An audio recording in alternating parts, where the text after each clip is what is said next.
Welcome back. Cocaine dealer انمول اور پنکی کی سیکیورٹی خدشات کے باعث کراچی سٹی کورٹ میں پیشی خطرناک قرار۔ سیشن جج ساؤتھ نے ملزمہ کو آج سینٹرل جیل میں پیش کرنے کی اجازت دے دی۔ D I G south Asad Raza کی درخواست پر سیشن جج ظہور احمد نے حکم نامہ جاری کر دیا۔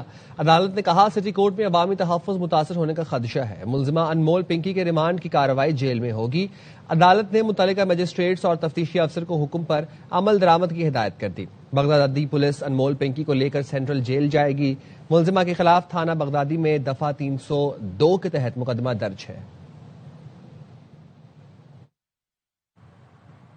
ملزمہ انمول عرف پنکی کی عدالت پیشی کا معاملہ بھاری نفری کے ساتھ پولیس پنکی کو لے کر سینٹرل جیل کے لیے روانہ ہو گئی۔ مزید جانتے ہیں نذیر شاہ سے۔ جی نذیر۔ قتل کی دفعہ 302 کے تحت بغدادی تھانوں کے ہاتھوں گرفتار ملزمہ انمول عرف پنکی کو بغدادی تھانے سے جوڈیشل کمپلیکس سینٹرل جیل منتقل کیا جا رہا ہے۔ یہاں پر آپ دیکھ سکتے ہیں کہ بھاری نفری یہاں پر پولیس کی موجود ہے۔ ملزمہ کو اس پریزنر وین میں بٹھایا گیا ہے، ٹریفک کو روک دیا گیا ہے تاکہ اس کو سخت سیکیورٹی حصار میں عدالت منتقل کیا جا سکے۔ کچھ دیر بعد اس کو باقاعدہ طور پر سینٹرل جیل میں جو جوڈیشل کمپلیکس ہے وہاں پر عدالت میں پیش کیا جائے گا، جو اب پنکی کو لے کر روانہ ہو گئے۔ جی، اور خبر یہ ہے کہ قتل کے مقدمے میں ملزمہ پنکی کو بغدادی تھانے سے سینٹرل جیل منتقل کیا گیا ہے اور پنکی کو سخت سیکیورٹی حصار میں سیکیورٹی کے فول پروف انتظامات میں سینٹرل جیل منتقل کر دیا گیا ہے۔ قتل کے مقدمے میں ملزمہ پنکی کو بغدادی تھانے سے سینٹرل جیل منتقل کیا گیا ہے۔ انمول اور پنکی کو سخت سیکیورٹی میں جیل منتقل کیا گیا۔ نذیر شاہ نمائندے خصوصی اس حوالے سے ہمیں مزید تفصیلات سے آگاہ کریں گے۔ نذیر بتائیے گا۔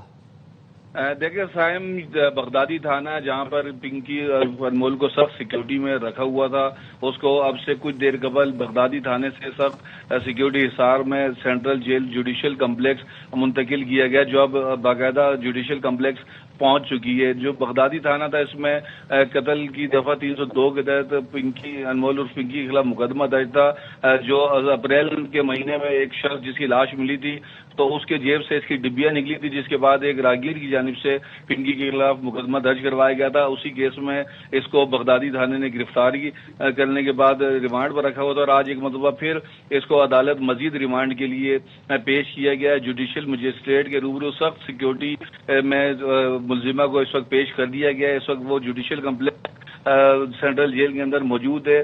تقریباً 10 سے زائد پولیس موبائلز تھی، ایک پریزنر وین تھی جس کے اندر انمول اور پنکی کو رکھا ہوا تھا، تقریباً 8 سے 10 لیڈی پولیس کانسٹیبل تھی جو اس پریزنر وین کے اندر انمول اور پنکی کے ساتھ موجود تھی، اور جو جتنے بھی راستے وہاں پر پولیس کی جانب سے اس کو بالکل کلیئر کرایا گیا تھا، ٹریفک کو روکا گیا تھا اور بغدادی تھانے کے اندر اور باہر سیکیورٹی کے خصوصی اقدامات کیے گئے تھے۔ چھتوں پر اسنائپر تھے لاک اپ کے پاس اور نیچے جو راداری تھی وہاں پر بھی، اور اب یہاں پر جوڈیشل کمپلیکس میں مزید اس کیس کی جو کارروائی کو آگے بڑھایا جائے گا۔ بہت شکریہ نذیر شاہ۔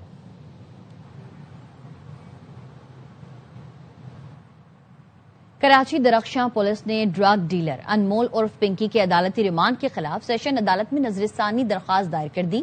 پولیس کی جانب سے دائر درخواست میں کہا گیا ڈیوٹی مجسٹریٹ ساؤتھ نے ملزمہ کا جسمانی ریمانڈ دینے کے بجائے جوڈیشل ریمانڈ پر جیل بھیج دیا، جس سے تفتیش متاثر ہو سکتی ہے۔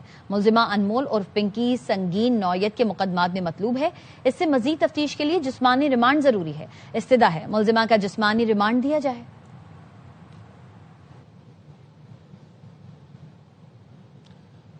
انمول پنکی کو سابق شوہر ناصر نے کوکین بنانے کا ماہر بنایا۔ ناصر اپنے 2 بھائیوں سمیت اس کاروبار میں ملوث تھا۔ پولیس کا کہنا ہے ملزمہ پنکی کے سابق شوہر نے بھائیوں کے ساتھ مل کر پہلے شراب پھر کوکین کا کاروبار شروع کیا، دوست عرفان اور بہنوئی کو بھی ساتھ ملایا۔ ناصر اور پنکی ٹیم سمیت کوکین کا کاروبار کراچی لے آئے، دونوں پورے پاکستان میں کوکین سپلائی کرتے تھے۔ خبر دیں گے آپ کو، کوکین ڈیلر انمول اور پنکی کی ٹریول ہسٹری سامنے آ گئی ہے، تفصیل بتائیں گے بابر خان۔ جی بابر۔ دیکھیں جی، کوکین ڈیلر جو ہے انمول پنکی، اس کی ٹریول ہسٹری سامنے آ گئی ہے۔ پنکی صرف ایک بار ہی ملک سے باہر گئی۔ ذرائع کے مطابق پنکی 25 دسمبر 2018 کو کراچی سے باکو گئی تھی۔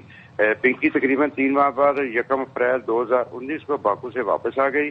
ایئرپورٹ ذرائع کا یہ کہنا ہے پنکی کا دوسرا شوہر سابق انسپیکٹر 2 مرتبہ باکو گیا رانا اکرم 12 اکتوبر 2025 کو باکو گیا اور 19 اکتوبر 2025 کو واپس آیا۔ رانا اکرم دوبارہ 27 دسمبر 2025 کو باکو گیا۔ رانا اکرم 6 جنوری 2026 کو باکو سے واپس لاہور پہنچا۔ ایئرپورٹ ذرائع کا یہ کہنا ہے کہ رانا اکرم نے ہی پہلی مرتبہ انمول اور اس کی ساتھی کرن کو پکڑا اور پھر چھوڑ دیا۔ رانا اکرم نے مبینہ طور پر 2 گاڑیوں سمیت 5 کروڑ روپے لے کر دونوں کو چھوڑا تھا، پولیس ذرائع کا یہ کہنا ہے۔ جی بابر خان اپڈیٹ کر رہے تھے، شکریہ۔ کوکین کوئین انمول عرف پنکی کی جان کو خطرے کے پیش نظر بغدادی تھانے سمیت تمام حساس مقامات پر سنائپرز تعینات ہیں۔ ایڈیشنل آئی جی کراچی کی جانب سے جاری کیا گیا سیکیورٹی پلان ARY نیوز نے حاصل کر لیا۔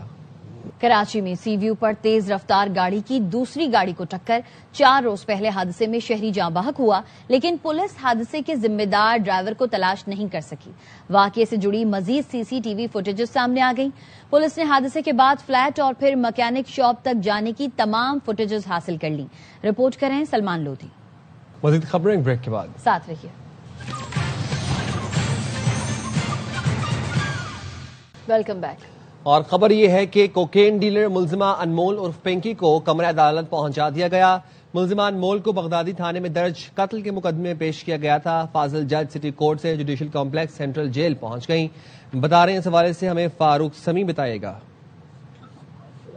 جی بالکل، بین الصوبائی منشیات فروش انمول عرف پنکی کو جوڈیشل کمپلیکس میں پہنچا دیا گیا ہے اور جوڈیشل کمپلیکس میں ان کو کمرہ عدالت میں بھی پہنچا دیا گیا ہے، جبکہ فاضل جج کلثوم مصطفیٰ جو ہیں وہ اس وقت یہاں پر پہنچ چکی ہیں اور ان کے ساتھ ساتھ ان کا اسٹاف بھی یہاں پر آ گیا ہے اور اب سے کچھ دیر بعد سماعت ہوگی۔ پولیس کی جانب سے سخت سیکیورٹی حصار کے اندر ملزمہ انمول عرف پنکی کو یہاں پر لے کر آیا گیا ہے۔ ملزمہ انمول عرف پنکی کے خلاف جو ہے یہاں پر بغدادی تھانے میں قتل کے مقدمے میں وہ ان کا جسمانی ریمانڈ مکمل ہوا ہے، جس کے بعد انہیں پیش کیا ہے۔ پولیس کی جانب سے مزید ریمانڈ کی استدعا کی جائے گی۔ جی بہت شکریہ فاروق۔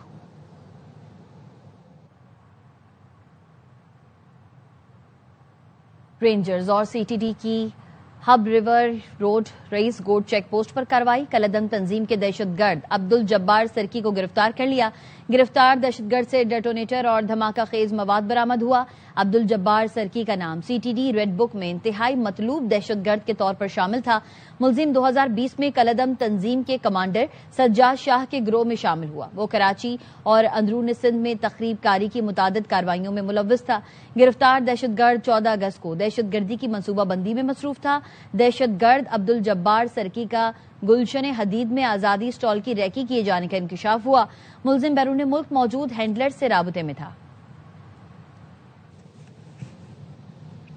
وفاقی شرعی عدالت سے خودکشی قانون سے متعلق بڑا فیصلہ جاری۔ خودکشی کی کوشش کو فیڈرل شریعت کورٹ نے جرم قرار دے دیا۔ حکومتی قانون سازی کو وفاقی شرعی عدالت نے غیر اسلامی قرار دے کر کالعدم قرار دے دیا۔ 2022 کے ایکٹ کے خلاف درخواستیں منظور، ایکٹ کالعدم قرار۔ 2022 کی قانون سازی میں خودکشی کی کوشش کو جرم قرار دینے کی شک ختم کی گئی تھی۔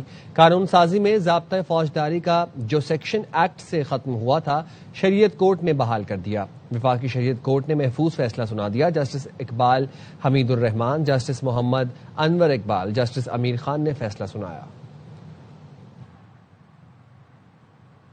پاکستان نے UAE کے براکا نیوکلیئر انرجی پلانٹ پر ڈرون حملے کی شدید مذمت کی اور UAE کی حکومت اور عوام سے مکمل یکجہتی کا اظہار کیا۔ ترجمان دفتر خارجہ کا کہنا ہے ایٹمی تنصیبات کو نشانہ بنانا بین الاقوامی قانون اور UN چارٹر کی سنگین خلاف ورزی ہے۔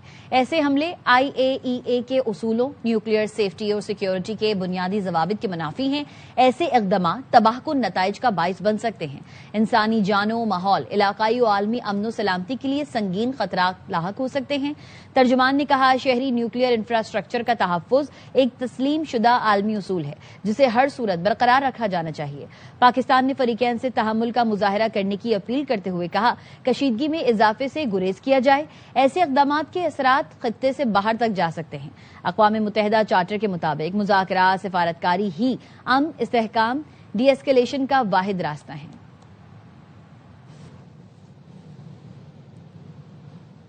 سعودی وزارت دفاع نے کہا عراق کی فضائی حدود سے داخل ہونے والے 3 ڈرونز کو مار گرایا ہے۔ ترجمان سعودی وزارت دفاع کے مطابق عراقی فضائی حدود سے آنے والے تینوں ڈرونز کو بروقت کارروائی کرتے ہوئے تباہ کیا۔